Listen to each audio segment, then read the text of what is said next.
नमस्कार महिलांनो आणि भगिनींनो, government schemes आणि नवीन अपडेटमध्ये आपल्या सर्वांचे स्वागत आहे। महिलांनो, आता भरपूर अशा महिलांना लाडकी बहीण योजनेअंतर्गत तिसरा हप्ता प्राप्त झालेला आहे। महिलांना पहिले 3000 रुपये 2 हप्त्याचे आणि आता 1500 रुपये असे मिळून 3 हप्त्याचे पैसे 3 महिन्याचे पैसे हे मिळालेले आहे। परंतु आता अजितदादा पवार यांनी यांच्या भाषणामध्ये सांगितलेलं आहे की महिलांना ऑक्टोबर आणि नोव्हेंबरचे पैसे हे लवकरच मिळणार आहे। ते कधी मिळणार आहे ते आपण आजच्या आपल्या व्हिडिओच्या माध्यमातून बघणार आहोत।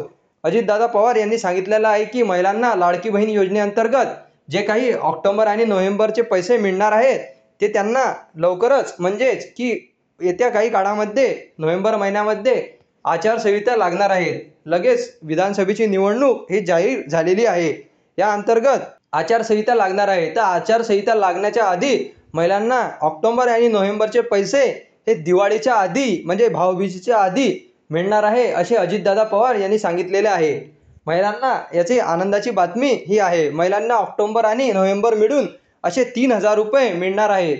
3000 रुपये महिलांच्या खात्यामध्ये दिवाळीच्या आधी हे येणार आहे असे माननीय श्री अजितदादा पवार यांनी त्यांच्या भाषणावेळी सांगितलेलं आहे। ही महिलांसाठी खूप अशी आनंदाची बातमी होती। तुम्हाला व्हिडिओ आवडला असेल तर आपल्या व्हिडिओला लाईक आणि सबस्क्राइब करायला विसरू नका, जेणेकरून महिलांनो आपण तुम्हाला अशीच महत्त्वाची माहिती पुढे देखील देत राहू। धन्यवाद।